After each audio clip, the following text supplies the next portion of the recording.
बरं ठीक आहे. वेदा, तुला माहितीये का, मला पण काल स्वप्न पडलं होतं आणि त्या स्वप्नामध्ये ना मी आकाशात उडत होते, ढगांच्या वर, पक्ष्यांच्याही वर. मला तिथून चंद्र दिसला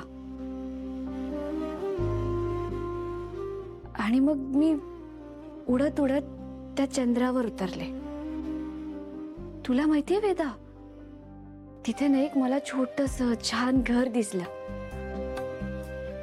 मग मी त्या घराजवळ गेले. वेदा, मग मी त्या घराभोवती छान अशी फुलांची बाग लावली.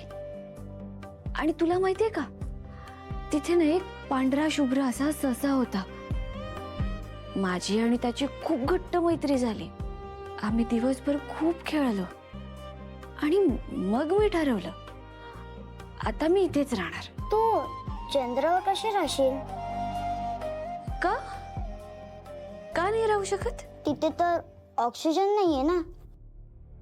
काही सांगतेस चंद्रावर राहायचं? अगं वेदा, स्वप्न आहे ना ते. स्वप्नात काही घडू शकतं आणि ते खरं असतं असं नाहीये.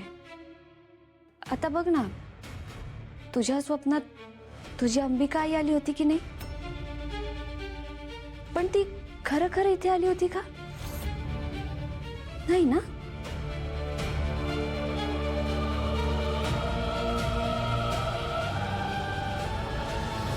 वेदा, तू असा कसा विचार केलास ग की तुझ्या बाबांनी तुझ्या अंबिका आईला मारलं असेल? त्यांचं खूप प्रेम आहे बाळा तुझ्यावर. तुझ्या अंबिका आईवर पण खूप प्रेम करायचे ते. तुझ्यावर त्यांचा खूप जीव आहे.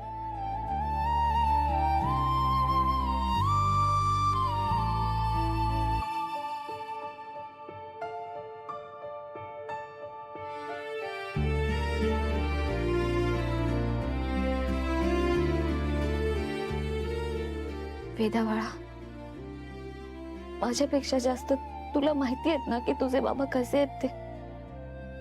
तुला वाचवण्यासाठी त्यांनी काय काय नाही केलं. सगळं विसरलीस का ग तू?